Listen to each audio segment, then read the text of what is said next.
Hello and welcome back to the channel. In today's video we're going to be reviewing and rating the Contemptor Dreadnought from the Space Marine Codex.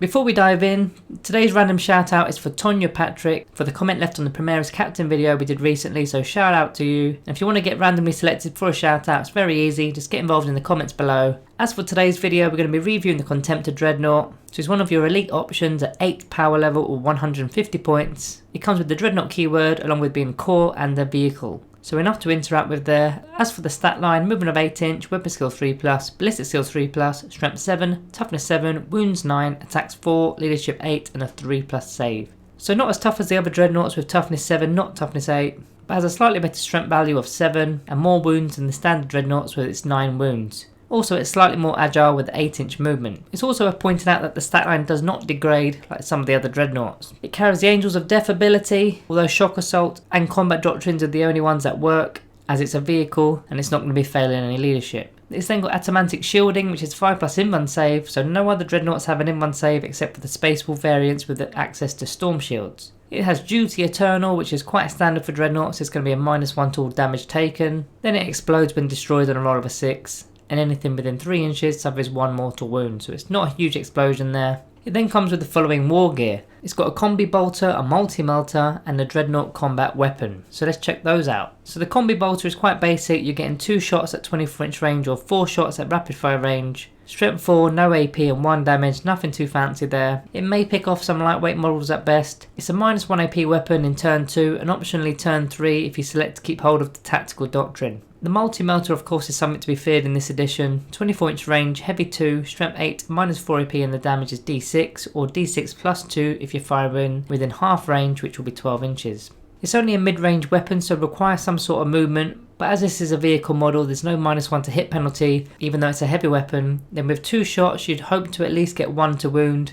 Then it's all up to that damage roll. You can use rerolls if you need to with a command point. It can go up to a -5 AP weapon in turn 1, which is the Devastator Doctrine. To be honest, -4 AP is plenty. The last weapon it has, which is the Dreadnought combat weapon, is strength ×2, making it strength 14, -3 AP and the damage is 3. Pretty brutal in combat, goes to -4 AP in the Assault Doctrine. Now the Contemptor Dreadnought has 4 attacks base and will likely get 1 more for Shock Assault, so on the charge or if it's been charged it's going to have 5 attacks that hit on 3s. Nets around 3.3 hits on average there and wounds virtually anything with toughness 7 or less on 2s, meaning 2.8 wounds that should go straight through armour or onto invuln saves. This results in an average damage output between 6 and 9 damage because the damage is done in 3s. If it's against toughness 8 then it's either going to be 3 or 6 damage. It's more closer to 6 because it's 1.8 wounds on average. Invuln saves of course are going to change these figures depending on what invuln save the unit has. This unit has one single upgrade option, which is to remove the Multi-Melter and replace it with the Keir's Pattern Assault Cannon. It's a free upgrade, so let's check this weapon out. It's got a 24 inch range, so the same as the Multi-Melter.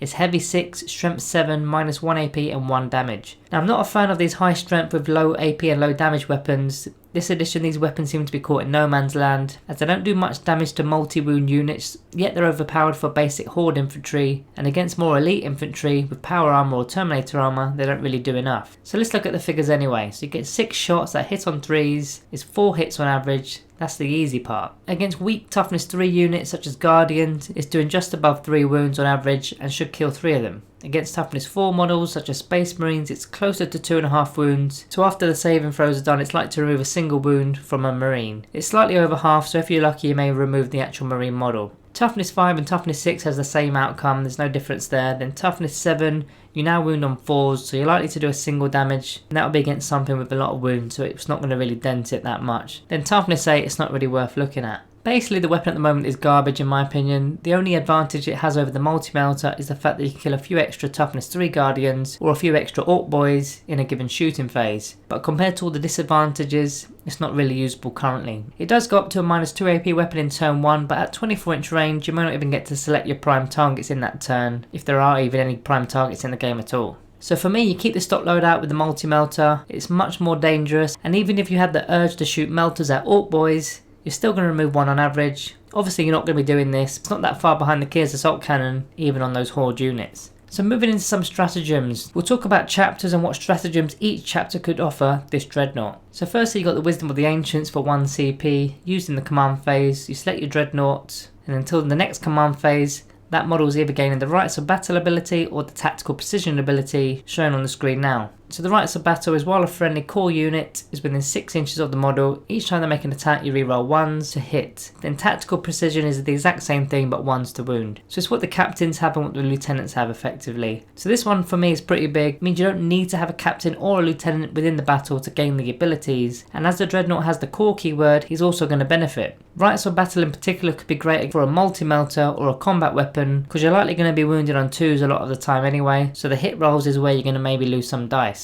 It lasts until your next command phase, so in your opponent's fight phase it's still going to be ongoing. Next you've got Armour of Contempt for 1 CP, used on a vehicle model. When they lose a wound as a result of a mortal wound, it's going to be a 5+ feel no pain save against those mortal wounds. So it's really useful against certain factions such as Thousand Sons or Tyranids or Death Guard, anything with lots of smite attacks or abilities to throw out mortal wounds. There's more and more of these mortal wound abilities coming within the game, so this stratagem should get better as time goes on. Black Templars actually already have this ability built in, so if you're playing Black Templars, you don't need to spend any CP for this. Moving into some chapter synergy, Iron Hands will start us off because they've got a 6+ feel no pain save army wide, which is quite handy, but also within their stratagems they've got March of the Ancients. It's 1 CP, used on an Iron Hands Dreadnought. They're going to gain the character keyword, and not only that, they're going to get a +1 to their attacks and a +1 to their leadership. So this is probably more ideal for either an Ironclad Dreadnought for the Lookout Sir to get into effect and the extra attack so you can actually get into combat with it, or the Redemptor Dreadnought as it has so many wounds so it's going to be really hard to shift. Pairing say an Ironclad Dreadnought with a Contemptor Dreadnought to march the Ironclad into battle could be useful. But even if you just put it on your Contemptor Dreadnought, it could still do a lot of work for you with that Lookout Sir ability. It's going to make it really hard to shift.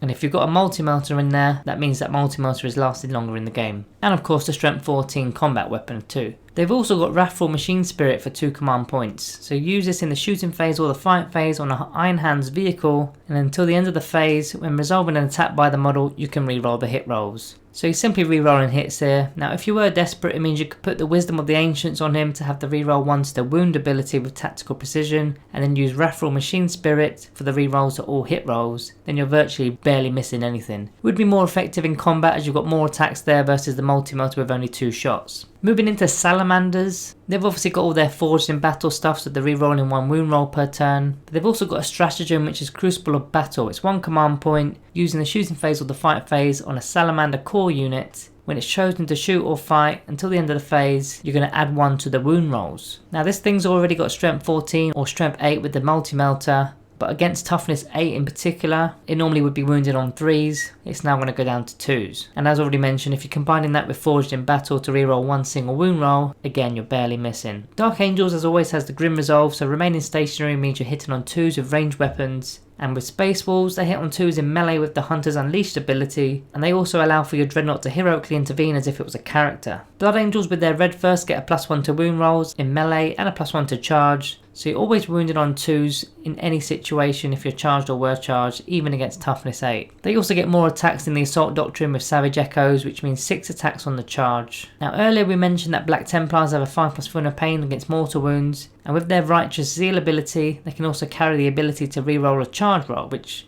can be quite useful if you want to get this Dreadnought fighting. Then finally, Death Watch, we have the Teleportarium, which is during deployment, you can put your Dreadnought into reserves with the Teleport Strike ability, so you've effectively got Deep Strike on your Dreadnought, so it saves you from needing say a Forge Well Dreadnought drop pod or using strategic reserves. So this could be a huge distraction from turn 2 onwards, as you'll instantly be within range of your multi-melters and probably within half range 2 for d6+2 damage. They've also got Brotherhood of Veterans to make use of any of the chapter tactics given for just 2 command points. That could be wasteful on Contemptor if I'm honest, but maybe in combat it's an option to use your Space Wolf tactics against toughness 8 vehicles maybe, or the Blood Angels tactics. So that's some chapter synergy for you. I'm sure there's plenty more, put them in the comments below. As for unit synergy, the obvious guys come to mind here for the buffs to hit and to wound rolls with the captains, lieutenants and chaplains. A Judicia would always allow you to fight first perhaps, but a key character for the Dreadnought is a Tech Marine. Not only because the Tech Marine adds 1 to your hit rolls in range attacks, but also the Tech Marine can repair D3 wounds per turn,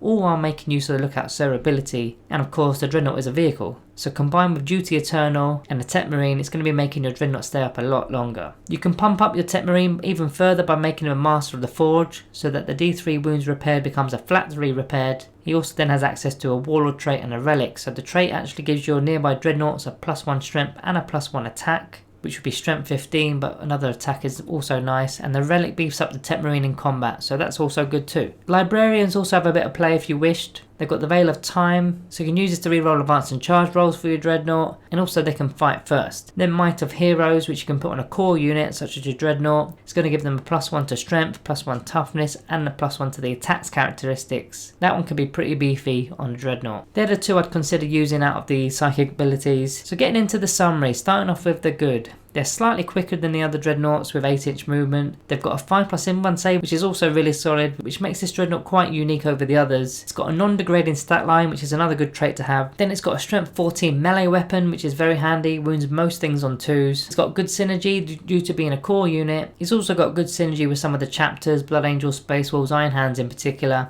As for the bad, lack of options. The only trade-in is for a below par Kyr's Assault Cannon, which I think is rubbish.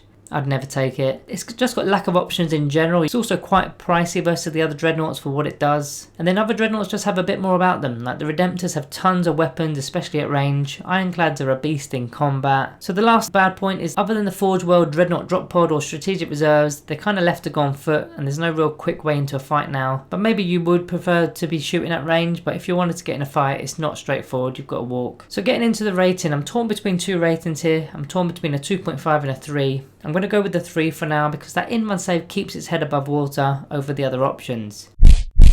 Let me know where you put it and why, and a commenter at random will get a random shout out in our future videos, so keep on posting. Drop a like on your exits, thank you all for watching, and as always, I'll see you in the next one.